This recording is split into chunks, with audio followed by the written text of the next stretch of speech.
banyak dalil bagi ahlu sunnah bahwa orang di alam kubur dapat nikmat dan adab kubur. Kiamat ditiup trompet pertama, maka semua yang berbau dunia itu hancur. Apa saja yang sekarang bagian dari makhluk dunia, mulai dari langit sampai lapis yang paling bawah, itu hancur. Semuanya dimatikan yang hidup. Semua yang ada sekarang ini, baik gunung, baik laut, semua itu hancur semuanya. Dijadikan setelah itu padang yang luas, tempat mahsyar, berkumpul semua manusia. Penjelasan hadis Nabi, adab kubur itu ada. Di antaranya dalilnya doa yang kita dapat dari Nabi, berlindung dari adab kubur. Assalamualaikum warahmatullahi wabarakatuh. Bapak Ibu jamaah dimanapun berada, ada orang baik mewakafkan tanah 2 hektar di Pekanbaru, tepatnya di daerah Palas. Nah, ini tanah 2 hektar ini kita bangunlah di atasnya asrama 3 lantai 32 kamar. Sekarang santri masih lagi di Nurul Azhar 1.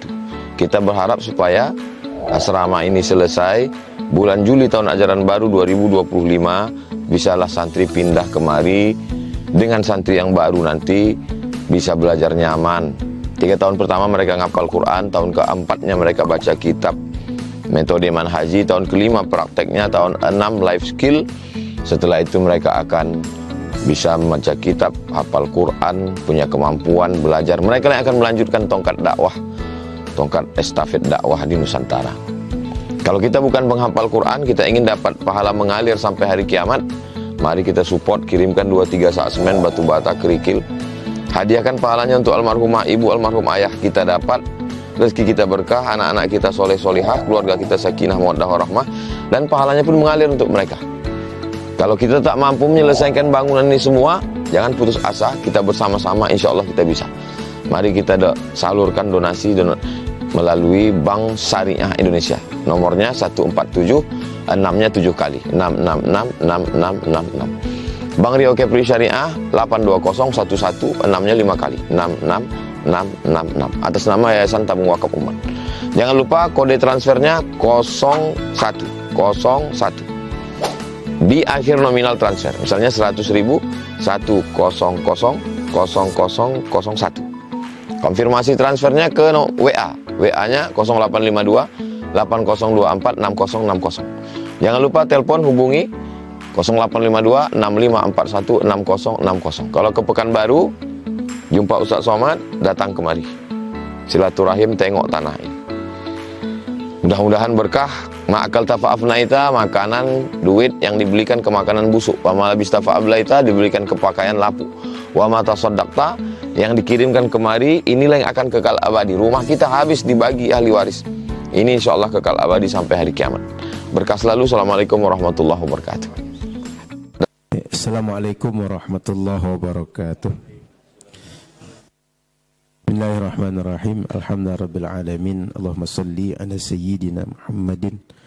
Qala subhanaka la ilma lana illa ma 'allamtana innaka antal alimul hakim. Wa qala rabbi shrah li sadri wa yassir li amri wahlul 'uqdatam min lisani yafqahu qawli. Alhamdulillah, para ustaz dan ustazah takdir yang dirahmati Allah Subhanahu wa taala.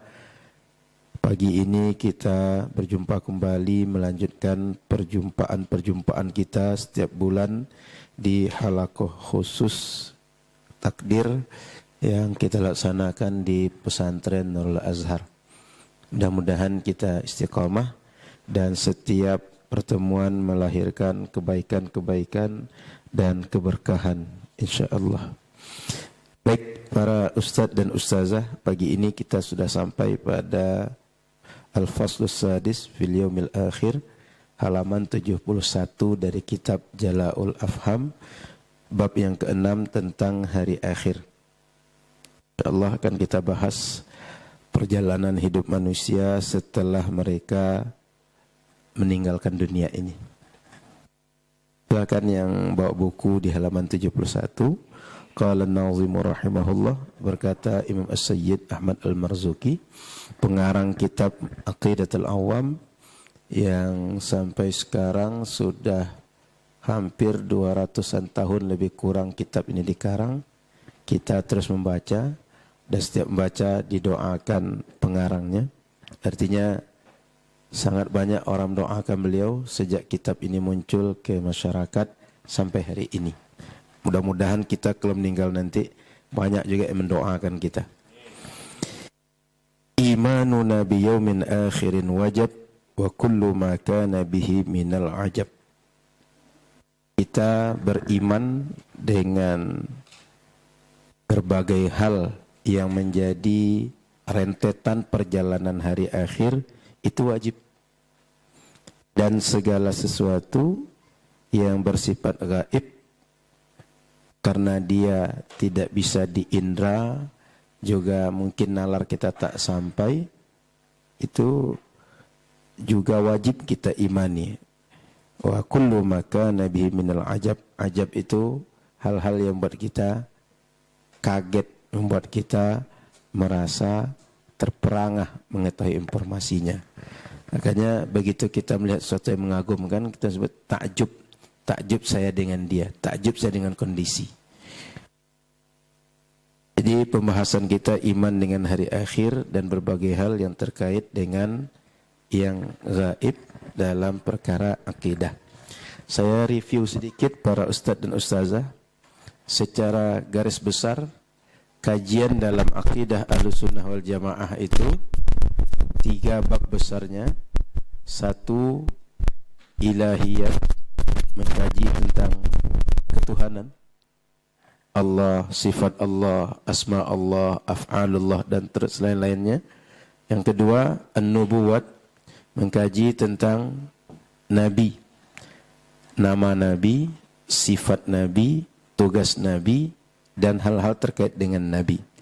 Yang ketiga adalah as-sam'iyat, hal-hal yang berupa keyakinan disampaikan oleh nas Quran dan hadis. Yang umumnya ini adalah bersifat al-ghaibiyat. Dia hal-hal gaib kebanyakan.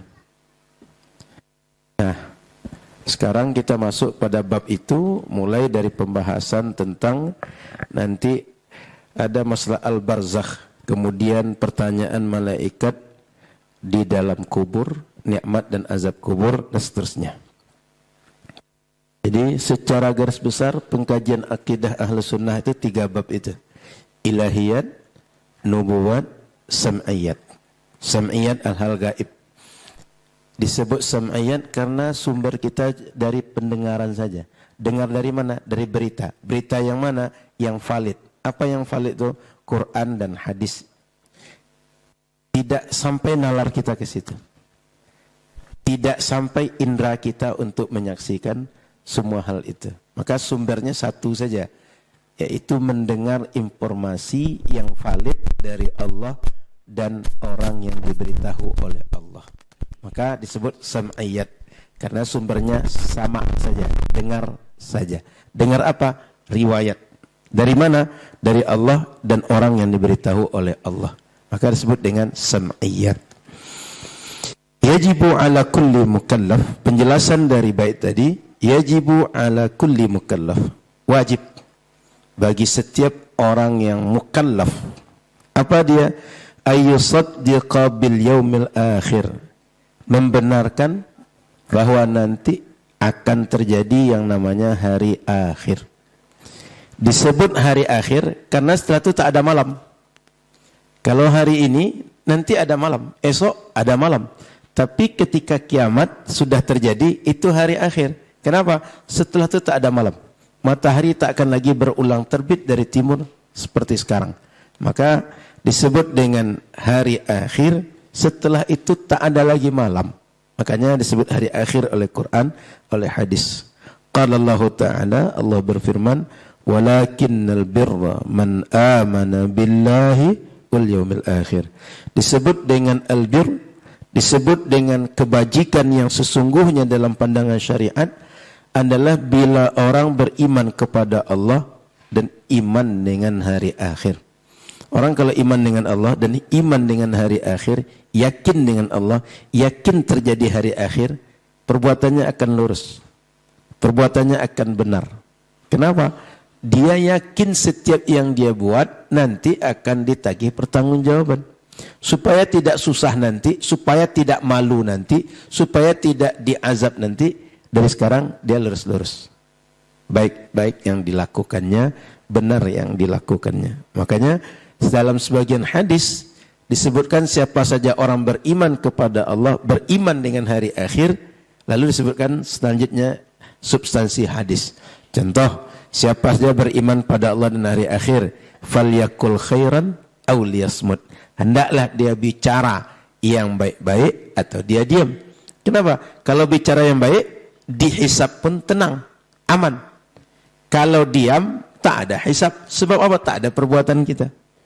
Tapi seandainya bicara salah, bicara atau tidak baik, itu hisabnya susah nanti.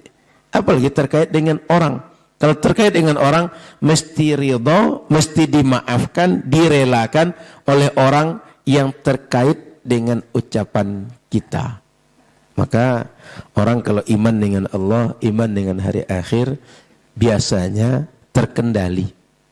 Dia berusaha on the track. Yang dibuatnya benar, yang dibuatnya lurus, yang dibuatnya terkendali sesuai dengan SOP kalau kata orang perusahaan. Wa bima ishtamala alaihi, dan diantara yang tercakup kepada hari akhir itu adalah wa min dzalika ma yali. Diantaranya sebagai berikut. Apa dia sebagai berikut itu? Satu, al-barzakh.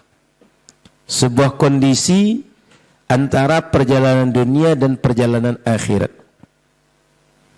Apa dalilnya? Quran menyebutkan, wa min waraihim barzakhun ila yaumi yub'atsun. Setelah mereka hidup di dunia ini, mereka akan berada di sebuah keadaan bernama barzakh. Kapan barzakh ini berakhir? Ila yaumi yub'atsun. Mereka akan berada di barzakh ini sampai datang hari mereka dibangkitkan oleh Allah. Jadi perjalanan dunia ini nanti para ustadz dan ustazah akan terjadi yang namanya kiamat, ditiup trompet pertama, maka semua yang berbau dunia itu hancur. Apa saja yang sekarang bagian dari makhluk dunia, mulai dari langit sampai lapis yang paling bawah, itu hancur. Semuanya dimatikan yang hidup. Semua yang ada sekarang ini, baik gunung, baik laut, semua itu hancur semuanya. Dijadikan setelah itu padang yang luas, tempat mahsyar, berkumpul semua manusia. Maka tak ada yang berbau dunia yang masih sisa saat itu. Sehingga kalau ada orang mengatakan Allah di atas arsy, Allah di atas langit, pertanyaannya, satu, sebelum ada langit, sebelum ada arsy di mana? Dua, kalau nanti kiamat, saat langit dan arsy dihancurkan, Allah pindah ke mana? Ngerti? Sebab nanti kalau kiamat, semua berbau dunia, semua makhluk Allah yang merupakan makhluk dunia ini, yang sudah ada saat ini, sebelum terjadi akhirat, itu semuanya akan dihancurkan Allah. Bahkan makhluk Allah yang bernyawa lainnya akan dimatikan, kecuali malaikat maut, malaikat Israfil. Karena Israfil akan niup trompet yang kedua. Kalau tak ada tiupnya trompet kedua, tak ada kebangkitan nanti. Maka semua yang bernyawa, semua makhluk dunia ini, itu berakhir dengan kiamat. Oleh karena itu pertanyaannya, sebelum Allah ciptakan langit dan arsy, Allah di mana? Setelah nanti kiamat, pindah ke mana? Itu mesti dijawab oleh orang yang menyatakan Allah ada di atas langit, Allah ada di atas arsy. Artinya bahwa terjadi barzakh nanti dalilnya Quran. Penjelasannya Quran, surat Al-Mu'minun ayat 100. Selain surah Al-Mu'minun ayat 100 ini masih ada penjelasan-penjelasan yang lain, tapi dengan satu contoh cukup kita yakin bahwa nanti terjadi yang namanya barzakh. Berapa lama di alam barzakh itu? Wallahu a'lam, entah berapa tahun. Yang jelas kalau kita hitung manusia pertama meninggal, anak Adam, ketika terjadi persaingan Qabil dan Habil, meninggallah anaknya Habil. Ketika meninggal itu, Habil apa Qabil meninggal? Habil yang meninggal. Sampai saat ini Habil yang meninggal itu belum lagi berpindah dari alam barzakh. Apalagi yang baru meninggal kemarin, yang meninggal tadi. Artinya di alam barzakh itu tidak sebentar. Di dunia ini kita hidup, ini ustazah kalau ditanya mau hidup berapa di dunia, berapa tahun? Ustazah ingin hidup berapa tahun di dunia? Ingin duluan mati dari suami atau suami duluan mati? Suami katanya, Pak. Jadi kalau nanti anggaplah hidup 60 tahun, 70 tahun, 50 tahun, atau 40 tahun di dunia, alam barzakhnya enggak sepanjang itu gitu. Artinya panjang. Boleh jadi alam barzakh kita entah 10.000 tahun dirasakan, entah 20.000 tahun dirasakan, tapi sebagai perbandingan, anak Adam yang paling pertama meninggal, artinya manusia pertama meninggal, sampai sekarang masih di alam barzakh, belum berpindah lagi. Artinya tak lama, tak sebentar di situ. Di dunia sebentar. Oleh karena itu para ustadz dan ustazah, bersabar kita di dunia ini, buahnya panjang nanti di alam barzakh dan setelah perjalanan alam barzakh. Nah, itu poin pentingnya. Yang kedua, su'alul qabri, pertanyaan di kubur. Wa na'imihi, dan nikmat yang ada dalam kubur. Li ahli ta'ah, untuk orang yang taat selama di dunia. Wa adzabihi li ahli ma'siyah, dan azabnya, azab kubur diberikan kepada orang-orang yang bermaksiat.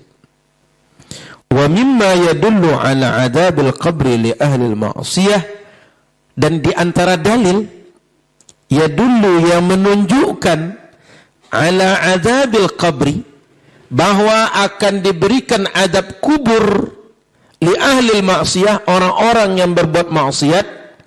Qauluhu ta'ala, firman Allah, an-naru yu'raduna 'alaiha ghuduwwan wa 'ashiyya. Surah Ghafir ayat 46.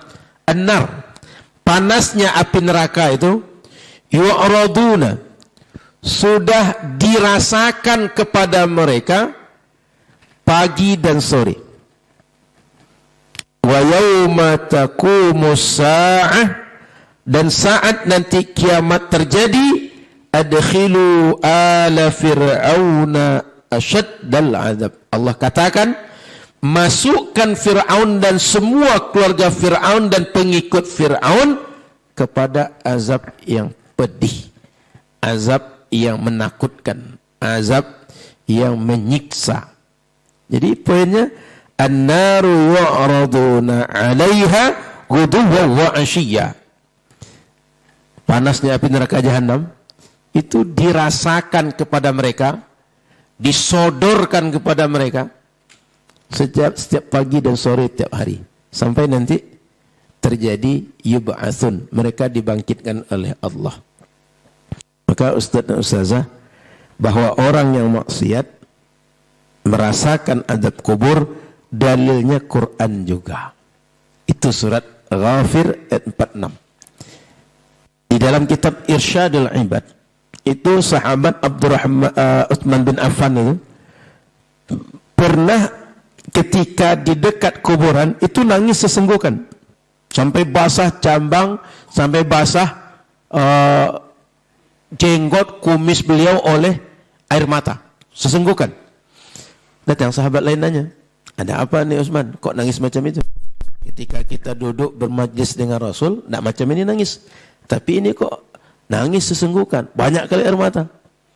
Apa kata Utsman? Ditunjuknya kubur, tuh tempat tuh, awwalu manzilin min manazilil akhirah. Kata beliau, kubur itu adalah tahapan pertama di antara perjalanan akhirat yang kita lalui. Kalau orang senang di situ, maksudnya di kuburan tadi, perjalanan setelah itu aisar, lebih mudah bagi dia. Tapi kalau di situ saja sudah berat, setelahnya asyadda minhu, lebih berat lagi dibanding yang dikubur itu. Maka Ustadz dan Ustazah, ucapan sahabat Utsman ini sekaligus menjadi penguat dalil bahwa orang ketika di alam barzakh dapat satu di antara dua, nikmat atau adab kubur. Ada lagi hadis yang populer di kalangan kita juga. Siapa saja yang baca 30 ayat setiap malam atau surat Al-Mulk, Allah Subhanahu wa taala akan ringankan dia ketika di dalam kubur, sehingga dia tak merasakan adab kubur. Maka Ustadz dan Ustazah, banyak dalil bagi ahlu sunnah yang menyatakan orang yang sudah meninggal berada di alam barzakh, mereka diberi nikmat dan diberi adab kubur. Satu di antara dua pasti dilalui. Tinggal kita bertanya kepada diri kita, yang mana yang akan kita dapati di situ. Para ustadz dan ustazah, saya kembali sedikit bahas tentang talqin. Kenapalah orang ditalqin? Di antaranya itu mempersiapkan kalau datang dua orang malaikat bertanya. Sehingga ketika malaikat bertanya, orang yang sudah masuk ke alam kubur, dia siap dengan pertanyaan malaikat. Sehingga dia bisa menjawab, man rabbuka? Allahu Rabbi. Itu sebabnya umat Islam melakukan talqin setelah orang meninggal. Di sini kan rata-rata masih talqin saja. Daerah Rumbai sekitarnya, daerah Kulim sekitarnya, Ustaz Rajiman, masih saja. Ada yang tidak ya. Tapi ustaz-ustaz masalah talqin ini masih apa namanya? Masih familiar kan? Artinya bukan hal yang aneh gitu. Masih kan? Nah, baik. Saya bukakan sedikit beberapa hadis yang menjelaskan tentang talqin, supaya para ustadz minimal tahulah bahwa talqin itu merupakan sebuah amaliyah yang sudah kita buat sejak dahulu. Talqin, mana dia pembahasan talqin?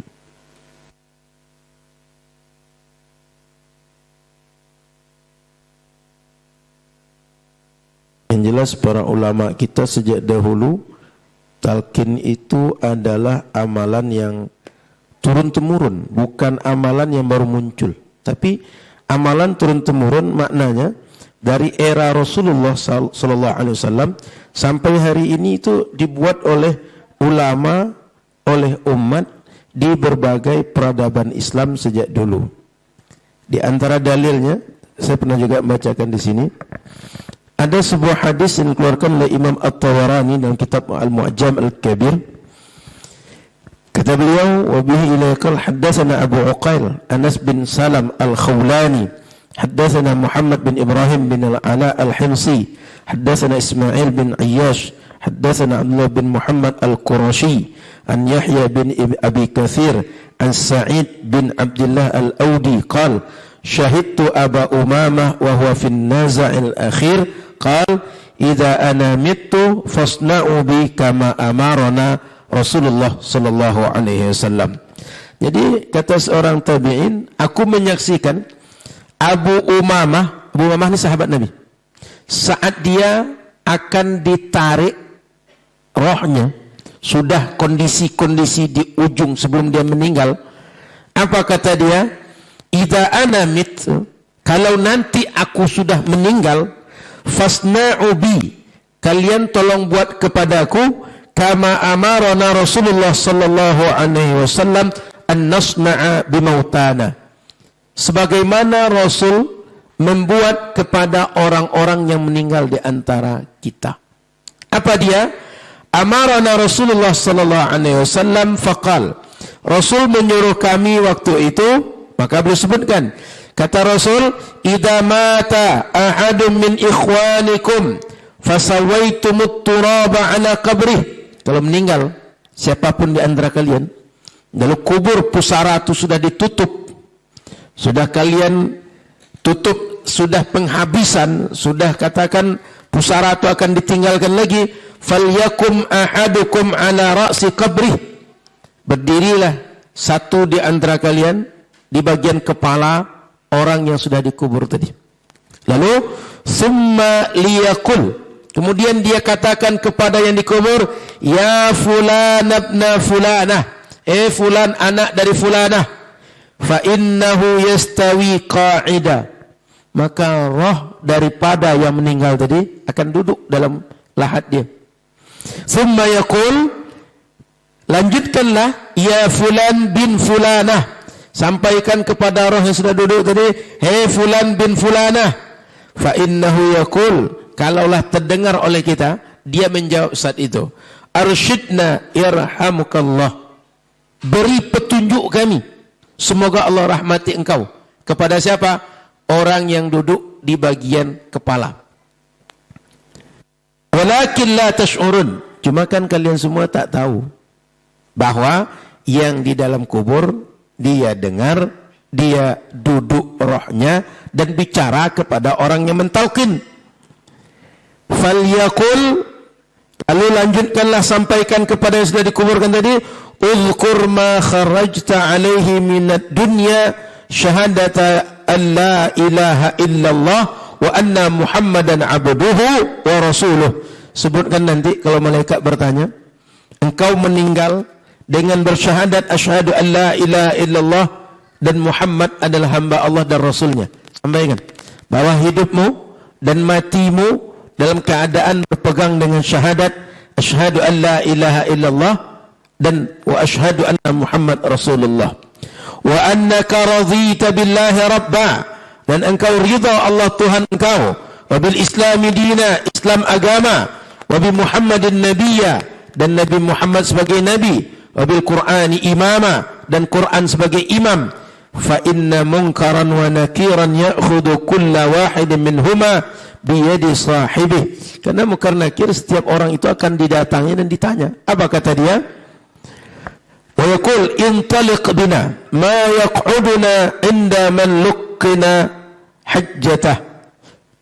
Qal faqala rajulun ya Rasulullah fa illam ya'rif ummah, qal yansibuhu ila ummihi Hawa, ya fulan ibn Hawa. Maka kemudian sahabat tabi'in Sa'id bin Abdullah Al-Audi tadi melanjutkan cerita. Abu Umamah bilang, kata Rasul kepada sahabat, yuk kita pergi kepada kuburan orang yang akan kita talqinkan untuk dia bisa berhujjah dalam kuburan dia. Lalu ada yang tanya, Rasul, kalau tidak tahu nama maknya gimana? Kata Rasul, sebut Fulan bin Hawa sebagai mak semua manusia.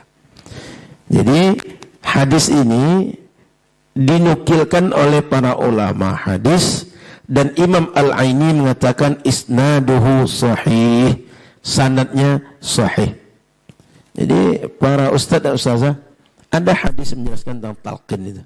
Rasul yang mengajarkan, duduklah atau tegaklah kalian di bagian kepala orang yang sudah dikubur. Panggil dia, lalu ajarkan dia untuk membaca kalimat-kalimat yang biasa ditanya oleh mungkar dan nakir. Kemudian para ustaz dan ustazah yang dirahmati Allah Subhanahu wa taala, maka berdasarkan hadis ini kata Imam Ibnu Salah, at-talqinu huwa alladhi nakhtaruhu wa na'mal bih. Talqin itu adalah amalan yang menjadi amalan pilihan kita dan kita beramal dengan itu. Qal wa ruwina fihi hadithan min hadithi Abi Umamah laysa isnaduhu bil qa'im lakin i'tadada bi syawahida wa bi amali ahli Syam qadima. Kalau ada mengatakan bahwa hadis itu dhaif, hadis itu dikuatkan oleh syawahid, banyak pendukung hadis. Di antara pendukungnya adalah diamalkan oleh orang Syam, diamalkan oleh banyak umat sejak dahulu. Jadi kalau orang bilang dari segi sanad Hadisnya dhaif. Perlu dipahami, hadis ini dikuatkan dengan fakta lapangan. Orang-orang dahulu, orang Syam diantaranya mengamalkan hadis itu. Karena Imam Ibn Salah ini di Syam.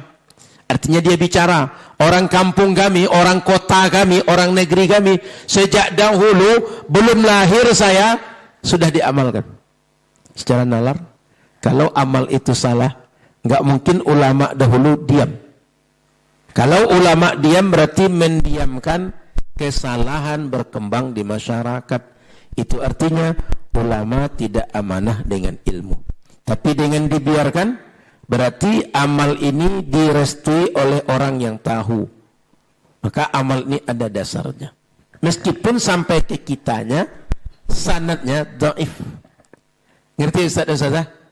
Ini yang cerita siapa? Ulama hadis Imam Ibn Salah. Kalau pernah dengar kitab Muqaddimah Ibn Salah, ini orangnya. Muqaddimah Ibn Salah itu kitab mustalah hadis yang jadi rujukan sudah tingkat menengah ke atas para pengkajinya, bukan pemula lagi. Jadi ulama hadis yang cerita tentang itu. Kemudian kata Ibnu Qayyim ini kan murid Ibnu Taimiyah. Ibnu Qayyim itu adalah rujukan yang bisa dikatakan oleh orang Wahabi ini selalu benar. Sehingga keduanya menjadi standar. Kalau menurut keduanya sama dengan yang lain berarti benar. Kalau tak sama dengan keduanya berarti yang lain salah. Jadi orang Wahabi itu standarnya Ibnu Taimiyah dengan Ibnu Qayyim. Apa kata Ibnu Qayyim? Fi ta'yid at-talqin wa itsbat mashru'iyyati ma nassuh fa hadha al-hadith wa in lam yathbut fattasala al-'amal bihi fi sa'ir al-amsar wal a'sar min ghairi inkar kafin fil 'amali bih. Kata beliau, hadis ini meskipun tidak terdapat, tidak kita temui riwayat yang sahih, riwayat yang kuat, fattasala al-'amal bihi, dengan berkesinambungan amal masyarakat di seluruh kota-kota Islam, kota yang menjadi peradaban Islam, dan seluruh generasi sejak dahulu, dan tidak ada mengingkari, kafin fil amali bih, sudah cukup sebagai argumen ini boleh diamalkan. Ngerti Ustaz? Artinya Ibnu Qayyim yang rujukan orang Wahabi juga menyatakan meskipun hadisnya kalau ada yang mengatakan tidak sahih, tapi amal masyarakat di berbagai kota peradaban Islam, berbagai tempat yang menjadi rujukan ilmu, rujukan ahli ilmu, dan setiap generasi cukup sebagai argumen bagi kita hari ini. Amalnya berasal dari ulama dahulu yang mereka tak mungkin beramal kecuali ada dasar dari generasi sebelumnya.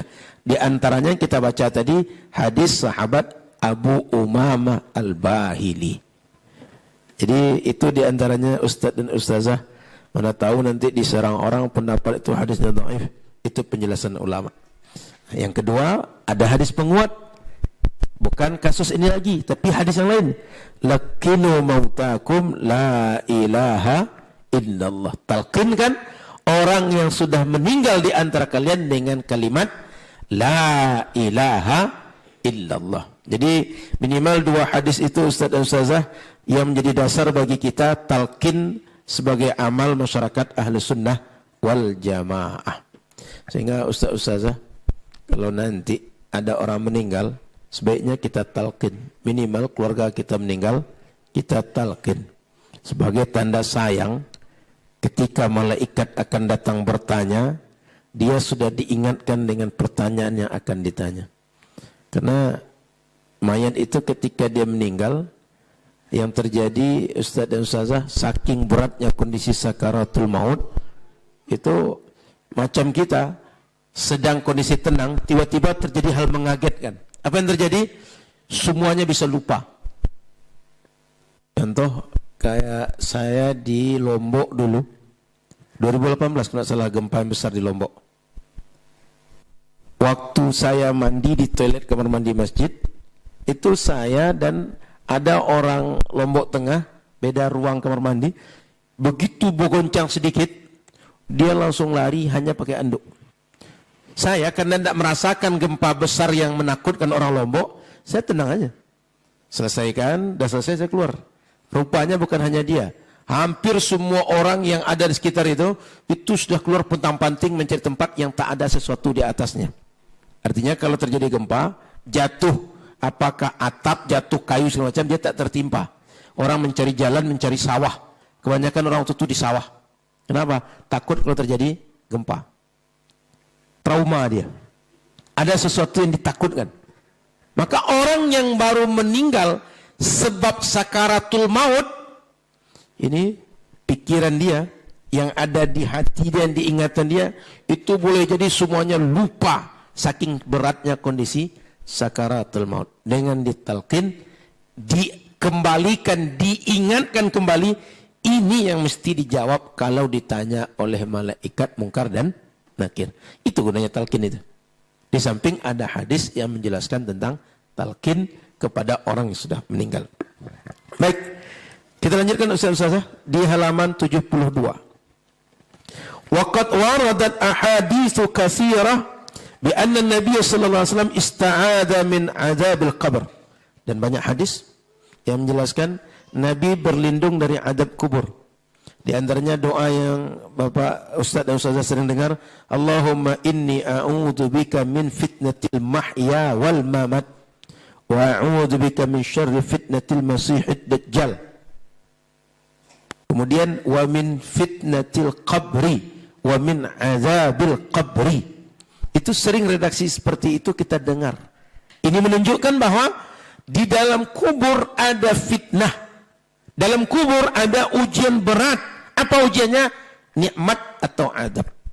Karena ada azab itulah Nabi berlindung jangan sampai dapat azab kubur. Ini menunjukkan bahwa azab kubur itu ada. Kenapa ini dibahas oleh ulama ahlu sunnah? Sebagian berpendapat nikmat dan azab kubur itu enggak ada. Alasannya, di dunia ini tidak ada manusia yang dibalas Allah.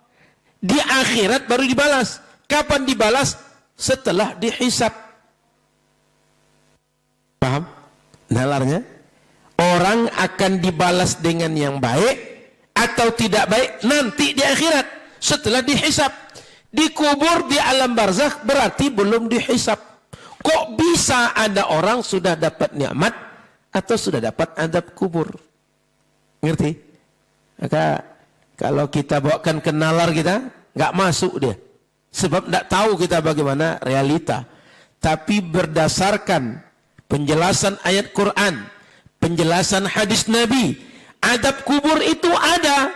Di antaranya dalilnya doa yang kita dapat dari Nabi berlindung dari adab kubur. Nabi berdoa jangan sampai dapat adab kubur. Dan itu sampai ke kita. Artinya dari generasi ke generasi orang-orang berdoa, ya Allah lindungi kami dari adab kubur. Wallahu a'lam. Kita lanjut diskusi. Sebelum kita masuk poin ketiga. Silakan Ustaz dan Ustazah kalau ada pertanyaan. Kalau ada pertanyaan silakan, baru kita lanjutkan. Silakan Ustaz.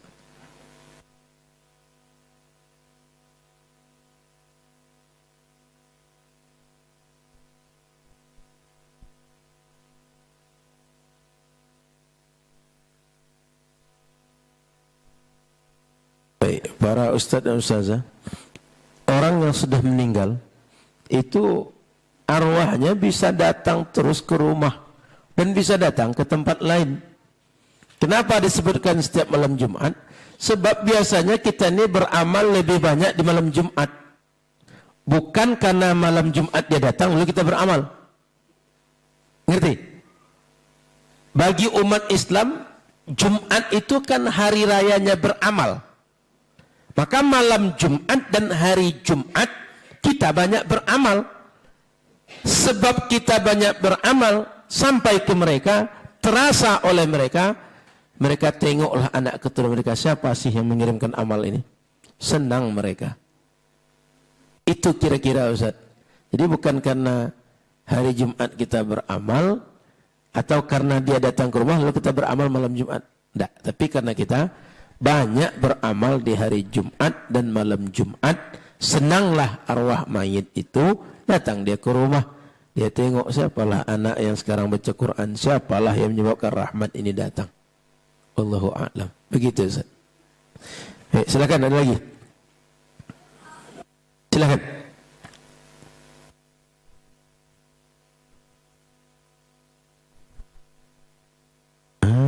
Gini. Apakah mayat mendengar kita atau tidak? Saya bacakan hadis, mumpung saya dapat hadisnya. Dalam hadis Imam Bukhari dan Muslim, hadis sahabat Anas bin Malik, anna Nabi SAW qala, Nabi bersabda begini, innal abda idza wudi'a fi qabrih wa tawalla anhu ashabuh. Mayit ketika sudah ditanam di liang lahat dan orang yang menguburkan sudah meninggalkan kubur, innahu la yasma'u qar'ani alihim. Mayat itu dia dengar suara sendal, suara hentakan kaki itu berjalan di atas tanah. Qal ya'tihi malakani fayuq'idanihi fayaqulani lah. Maka datanglah dua malaikat. Didudukkan mayit tadi oleh dua malaikat itu. Lalu bicaralah dua malaikat kepada mayit. Ma kunta taqulu fi hadzal rajul? Apa yang engkau katakan tentang laki-laki ini? Diperlihatkan Nabi Muhammad saat itu. Qal fa ammal mu'minu fayaqul ashhadu annahu abdullah wa rasuluh. Saya bersaksi dia hamba Allah dan Rasulnya. Fayuqalu lah unzur ila maq'adika. Fayaqul ashhadu fayuqalu unzur ila maq'adika minan nar qad abdalaka Allahu bihi maq'ada minal jannah. Dia tengok itu tempatmu di neraka, Allah ganti sekarang menjadi tempat di surga karena jawabanmu tentang Nabi Muhammad. Artinya jawabannya benar. Kalau salah, di neraka tempat dia. Qala Nabiyullah sallallahu alaihi wasallam fayarahuma jami'a. Sehingga nampaklah keduanya, tempat di neraka dan tempat di surga oleh mayit tadi. Poinnya, yasma'u qur'ani alihim. Terdengar suara hentakan sendal. Saya coba tanya ke Ustaz, lebih keras mana suara kita panggil daripada suara sendal berjalan? Ngerti? Katakan namanya Ahmad. Ahmad.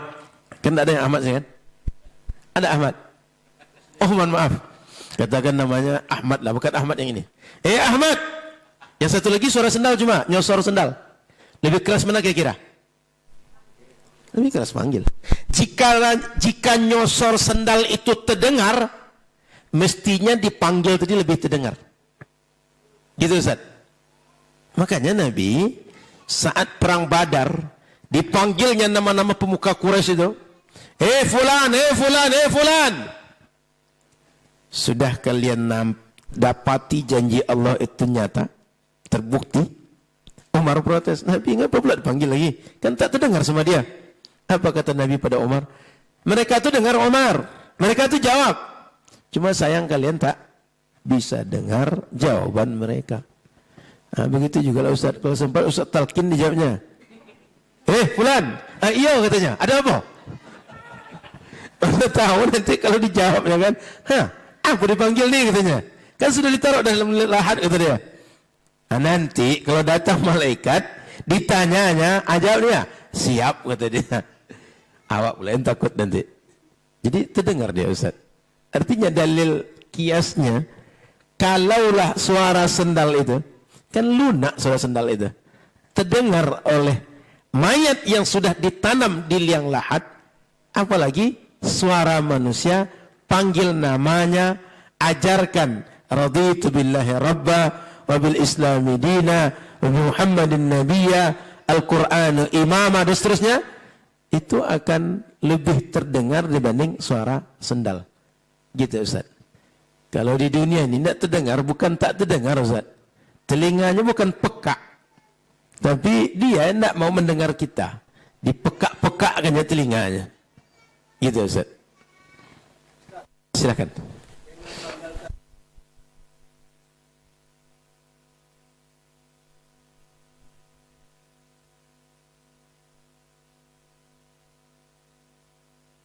Betul, berdasarkan suara sendal itu, Kemudian ada hadis Nabi yang lain. Hadis Nabi yang lain itu, dari beberapa riwayat yang saya baca, kata para ulama, Nabi pernah lewat di kuburan. Sendal itu sendal cantik, sendal mewah. Lalu orangnya sombong, macam orang angkuh berjalan di kuburan. Nabi suruh buka, yang sedang pakai dua sendal, lepaskan sendal itu, kata Nabi. Kata para ulama, Nabi bukan sedang suruh semua orang lepas sendal di kuburan. Tapi yang Nabi suruh adalah, yang sombong-sombong, ini kuburan, sombong apa juga lagi, bukalah sendal itu. Kira-kira begitu Ustaz. Jadi ada hadis, Nabi suruh orang berjalan di kuburan, dia pakai sendal, suruh buka oleh Nabi. Ditambah hadis lagi, bahwa sendal kita, suara sendal kita terdengar oleh mayat. Itu sebabnya terjadi perdebatan ulama, apakah di kuburan kita pakai sendal atau alas kaki atau tidak. Mayoritas ulama mengatakan pakai alas kaki. Sebagian mengatakan tak pakai alas kaki. Itulah dasar Wahabi itu, Ustaz. Bahwa mereka mengambil hadis Nabi suruh orang buka sendal di kuburan. Ulama ahlu sunnah menjawab, yang disuruh buka sendal oleh Nabi itu orang yang pakai sendal mewah, sendal mahal, angkuh di kuburan. Itu Ustaz. Bukan karena pakai sendalnya, karena angkuhnya. Sama dengan orang yang pakai baju atau pakai gamis, pakai sarung yang lebih dalam dari mata kaki. Bukan karena lebih dalam dari mata kakinya, tapi angkuh dengan lebih dalam dari mata kakinya. Gitu Ustaz. Di kita, celana mau panjang terinjak oleh telapak kaki pun, atau singkat pun, tidak ada kita menyebut ni orang sombong, tidak sombong. Tidak ada di kita seperti itu. Justru dulu, kalau ada orang pakai celana singkat-singkat ke rumah keluarganya, dianggap tak sopan. Betul tidak kalau kita? Kayak orang celana basket itu. Yang 7/8 apa 3/4 namanya itu. Kalau ada yang pakai celana macam itu ke rumah mamanya, ke rumah keluarga besarnya, atau bertamu, itu dianggap tak sopan macam itu. Justru begitu kejadian di kita, adat kita. Di zaman Nabi, orang yang pakai celana, atau pakai sarung, atau pakai gamis, lebih panjang dari mata kaki, itu hanya orang sombong. Gitu Ustaz. Maka Abu Bakar tanya, Nabi, ini saya kan panjang juga, celana saya panjang juga, gamis ini. Engkau tak apa-apa Abu Bakar, kenapa? Karena engkau tak sombong. Itu Ustaz. Yang jadi masalah itu bukan celana panjang, celana singkat. Yang masalah itu adalah sombongnya. Sama dengan sholat di masjid yang sampingnya ada kuburan. Yang masalahnya bukan sholat di samping kuburan. Yang masalahnya adalah bila beribadah kepada orang yang dikubur. Tapi di mana saja tempat, ju'ilatil ardu tahura. Semua tempat bagi umat Nabi Muhammad suci untuk ibadah. Boleh untuk ibadah. Itu Ustaz. Jadi kalau jumpa orang Wahabi buka sendal, berarti dia ngambil hadis yang Nabi suruh lepas sendal itu. Cuma kan sendal jepit kayak kita, tidak pula orang sombong dengan sendal jepit itu. Ada orang sini sombong dengan sendal jepit ya. Kalau dulu zaman kami sendal yang agak bagus itu sendal Indian itu. Yang tebal-tebal itu. Tahu sendal Indian? Yang tebal kayu atau apa itu?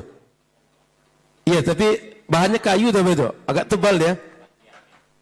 Kemudian pakai kulit itu. Di zaman dulu kalau pakai sendal itu itu berarti sudah hari lebaran tuh. Atau pergi barale itu. Kalau hari biasa tak dipakai orang sendal itu. Jadi Ustaz dan Ustazah, kalau kita jumpa ada orang buka sendal, itu ada hadisnya memang. Tapi para ulama memahami hadis itu bukan karena sedang di kuburan. Tapi sebab saat di kuburan itu orang sombong dengan sendal yang dia pakainya. Sama dengan memakai baju, pakai celana, pakai gamis yang panjang pada mata kaki. Nabi tak sedang menegur panjangnya baju, panjangnya gamis, panjangnya sarung. Tapi sombong dengan cara seperti itu. Wallahu a'lam. Ada lagi? Cukup? Silakan Ustaz. Assalamualaikum warahmatullahi wabarakatuh.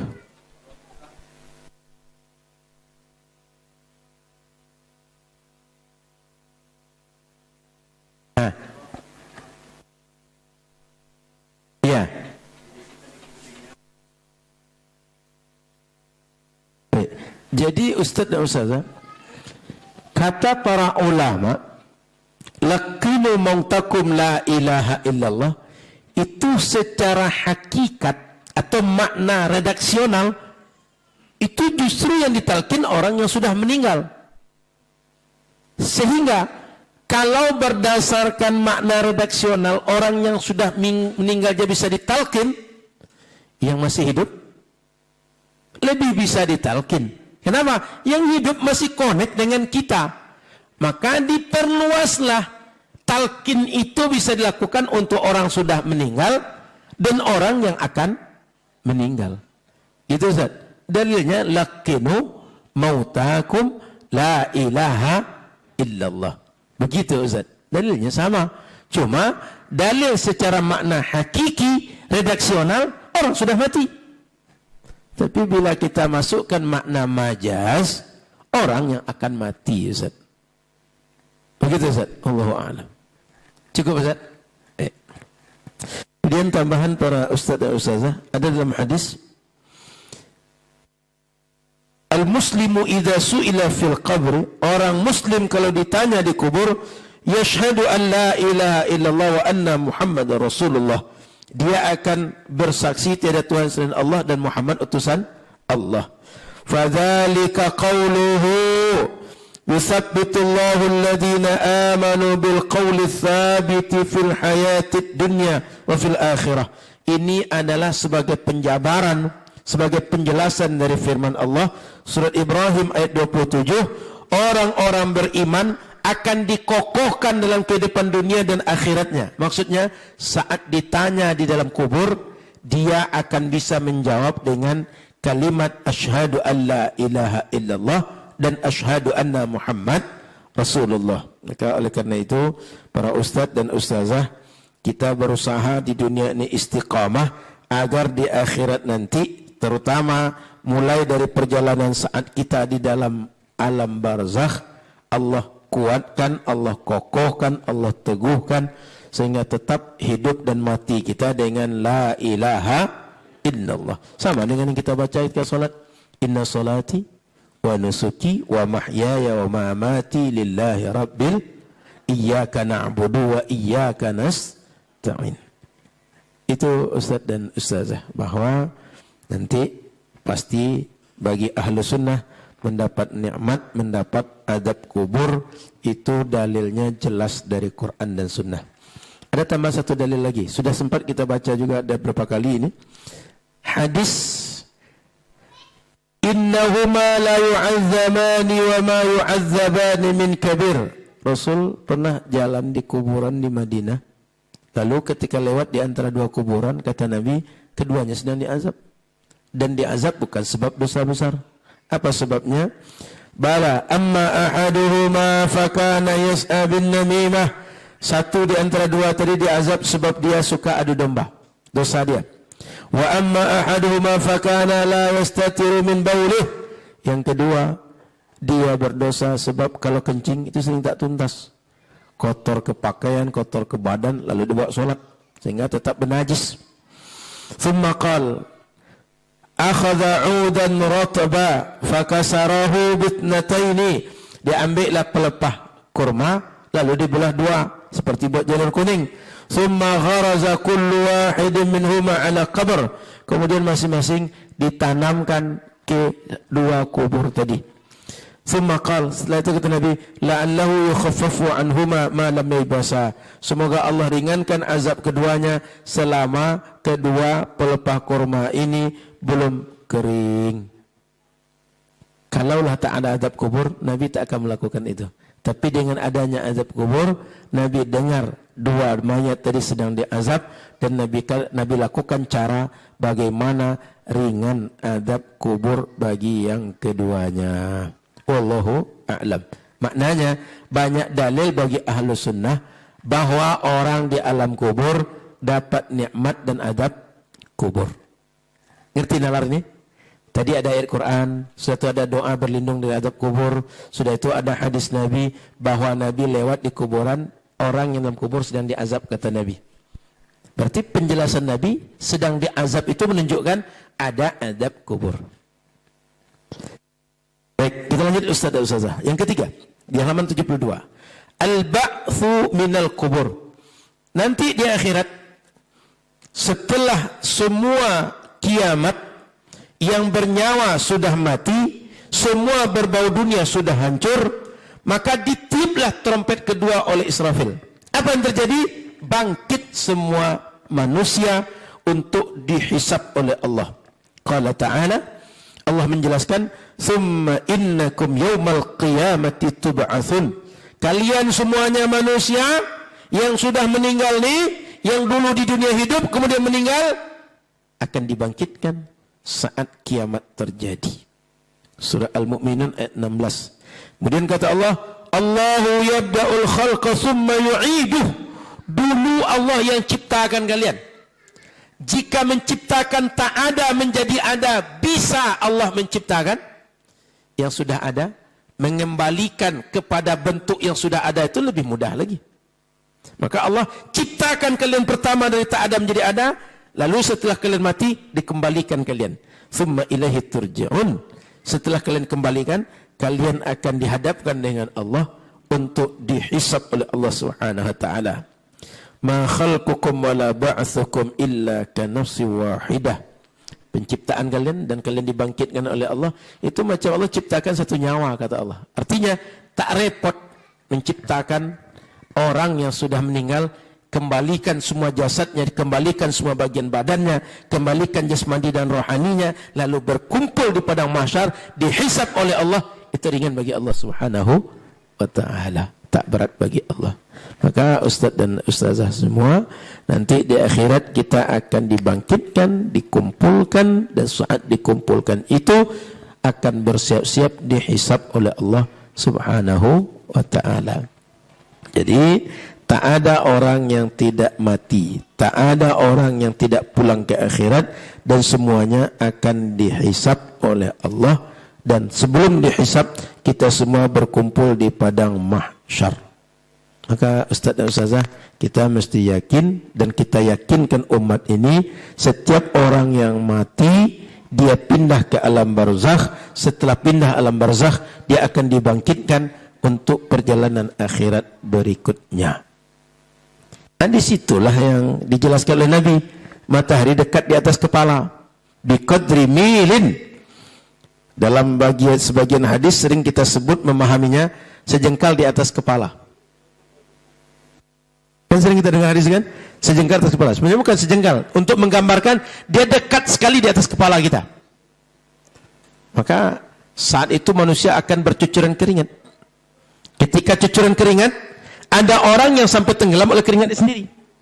Ada orang yang sampai bahunya, ada sampai rusuknya, ada sampai lututnya, ada sampai mata kaki, ada di bawah mata kaki. Dan ada yang tak merasakan panas. Sebab apa? Dia dapat naungan dari naungan Allah Subhanahu wa ta'ala. Ada hadis yang terkenal 7 golongan itu. Sab'atun yuzilluhumullah yawma la zilla illa zilluh. Ada 7 golongan yang akan dinaungi Allah Subhanahu wa ta'ala saat tak ada naungan kecuali naungan dari Allah saja. Sehingga matahari yang dekat di atas kepala tak terasa oleh dia. Yang lain itu keringatannya minta ampun, sampai tenggelam oleh keringat. Di antara 7 golongan itu adalah pertama, al-imamul adil, pemimpin yang adil. Sebagai catatan bagi Ustaz dan Ustazah, 7 yang disebutkan hadis itu tidak terbatas 7 itu. Tapi di dalam hadis-hadis yang lain ada selain 7 golongan itu. Di antaranya yang tak disebutkan dalam 7 hadis itu, orang yang memberi hutang kepada orang lain, lalu saat harus dilunasi, hutang tadi dia gugurkan, tak usah bayar lagi. Atau dia berikan tempo lebih panjang. Contoh, hutang itu mestinya sebulan ke depan mesti bayar. Saat sebulan dah habis waktu, dia belum bayar. Dah nanti bayar bulan depan saja. Atau hutang yang 10.000 itu tak usah bayar lagi. Kalau kita gimana Ustaz? Berhutang ini di antara fenomena yang membuat orang awalnya akrab jadi bermusuhan.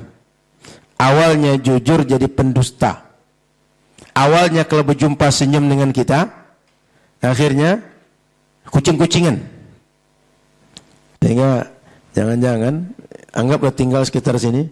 Asal pergi ke pasar pagi, jangan lagi pergi. Jumpa sama yang hutang tuh nanti. Pergi ke masjid, jangan lagi jumpa sama dia nanti. Ditagihnya nanti. Gara-gara berhutang. Sehingga Ustaz dan Ustazah berhutang nih, kalau tak perlu jangan berhutang. Kalau perlu, sekedar perlu saja.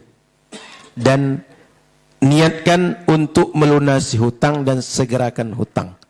Jangan pula, sudah ada untuk bayar hutang itu, tapi tak mau bayar. Hutang tak bayar, HP baru pula. Kuota tak habis-habis.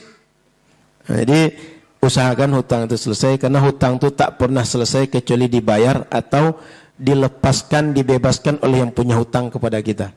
Jangan kira nanti orang diam, tidak ada lagi ditagihnya, berarti dia bebas hutang nih. Hutang tak habis dengan diam. Bahkan hutang tak habis dengan mati. Dua orang yang berhutang dan memberi hutang. Pindah dia menjadi urusan akhirat. Repot nanti. Maka Ustaz Ustazah, ada orang tak merasakan panas itu nanti. Siapa dia? Di antaranya pemimpin yang adil. Maka kita berharap, ini kan lagi pilkada. Mudah-mudahan dapat kita pemimpin terbaik untuk Riau ini. Nah, kalau tanya saya orang nomor 1. Kalau tanya saya. Kalau yang lain kan saya tidak tahu. Nah, kalau kami memang kampanye kami bermarwah. Pasangan nomor 1 Abdul Wahid SF Arianto. Kalau Ustaz-Ustazah pandai-pandai Ustaz dan Ustazah lah. Cuma kalau sama-sama kita berarti nomor 1 kita. Mau nomor 1 atau nomor 10?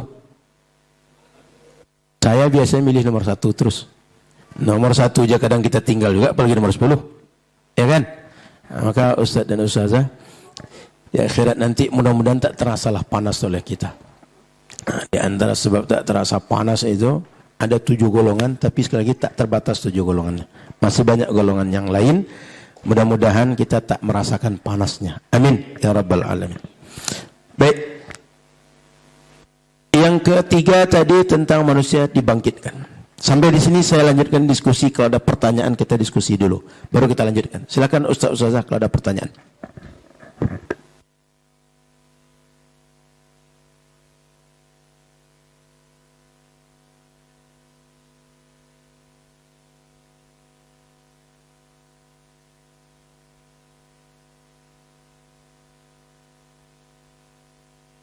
Secara prinsip, anak itu tak bertanggung jawab dengan perbuatan orang tuanya. Tak harus anak menyelesaikan semua sisa-sisa tugas orang tua, termasuk melunasi hutang. Cuma kalau sayang dengan orang tua, selesaikanlah semua yang menyebabkan langkahnya tersangkut setelah dia meninggal. Di antaranya, bantu dia menyelesaikan hutang-hutangnya. Begitu Ustaz. Maka di antara, nanti boleh juga Ustaz sampaikan dalam tausiah-tausiah ta'ziyah. Di antara amalan anak kalau orang tua sudah meninggal, itu mendoakan dan mohonkan ampun untuk orang tuanya. Ada hadis Nabi, kalau seandainya anak itu di dunia nggak pernah berbakti, tapi begitu orang tua meninggal, dia doakan terus, dia mohonkan ampun terus untuk orang tuanya, Allah akan catat dia sebagai anak yang berbakti pada orang tua. Saya ulang, di dunia nggak pernah berbakti ini sampai meninggal orang tuanya, tapi begitu meninggal orang tua, dia doakan, makasih, dia mohonkan ampun untuk orang tuanya, Allah akan catat anak itu berbakti pada orang tua. Dan kalau anak berbakti pada orang tua, 1, doa makbul, 2, umur panjang, rezeki murah. Tahu dalilnya doa makbul? Ingat kisah ada 3 orang yang berjalan, kemudian terjadi hujan, terkurung dalam gua, kemudian bertawasul dengan amal soleh. Pernah dengar hadis itu? Di antara bertiga itu berdoa, ya Allah, saya dulu punya orang tua itu susah, lalu saya selalu urus dia dan prioritaskan dia. Lalu berdasarkan tawasul masing-masing orang, lapanglah gua tadi. Maka kata para ulama, kalau anak berbakti pada orang tua, doanya makbul. Itu dalilnya. Dalil yang kedua, apa dalil bahwa kalau anak berbakti itu rezeki murah, umur panjang? Tengok hadis, man arada ayyubasata lahu fi rizki, siapa saja orang yang ingin dibukakan di lapangan rezeki oleh Allah dan dipanjangkan umurnya, hendaklah dia jaga silaturahim. Silaturahim itu para ustadz dan ustazah yang paling pertama hubungan kita dengan orang tua kita. Jadi kalau orang jaga silaturahim, kalau dia dianggap berbakti pada orang tua, hubungannya itu menyebabkan doanya makbul, rezeki luas, umur panjang. Itu Ustaz. Jadi yang satu lakukan anak, doakan, mohonkan ampun. Yang kedua, selesaikan, bantu menyelesaikan semua yang menjadi sebab langkah orang tua tersangkut setelah dia meninggal. Maka kalau ada urusan terkait dengan orang, kita bantu selesaikan. Yang ketiga, semua keluarga dia yang punya hubungan silaturahim dengan dia, dulu orang tua berjumpa dengan mereka, sekarang meninggal orang tua, anak yang melanjutkan berjumpa dengan mereka. Ya kalau kayak kita lah, biasanya tiap tahun bapak kita pulang kampung ketika lebaran, ketika Idul Adha. Nanti meninggal orang tua, kita yang pulang kampung lagi. Kita yang ke rumah keluarga orang tua saat Idul Adha. Sehingga silaturahim orang tua tetap berlanjut, yang dilanjutkan oleh anak-anaknya. Itu Ustaz, ini boleh nanti diceramahkan 3 poin itu. 1, doakan orang tua, mohonkan ampun. 2, silaturahim dia dilanjutkan. 3, bantu selesaikan semua yang tersangkut kalau orang tua punya hal yang buat dia tersangkut dalam perjalanan setelah dia meninggal. Itu Ustaz. Ada lagi? Kalau tidak, saya rasa saya cukupkan dulu sebab pembahasan berikut agak panjang. Sementara ini dah hampir jam 10, karena setelah ini akan ada break, kemudian Ustaz Hanafi.